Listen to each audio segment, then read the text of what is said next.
Good morning! For today's video, magluluto tayo ng hulabos na hipon na may kasamang alimasag. Ayan na yung ating sangkap, asukal. Mimix na natin yan. 2 kutsarang asukal, 1 kutsarang paminta, kalahating kutsarang asin.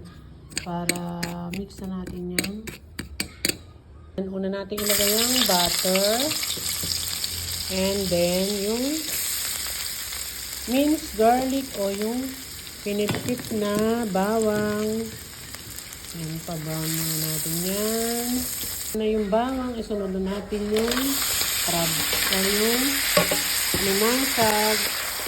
Mauna po yung alimasag kasi yung hipon, sandali lang na ito na mahal siya ng 1 minuto. Pa natin ng mga 20 seconds. And after 20 seconds, isunod na natin yung hipon. Pwede nang maglagay ng mga ingredients. Sa yung minix ko kanina. And lagyan natin ng feeling na anghang. Oyster sauce, 1 cup. And of course, ang ating pampasarap. Ganyan lang. Turn lang natin siya ng mga 3 to 4 minutes. Luto na ito. Sarap na naman ang ating ulam for today. Pa natin ng mga 4 minutes.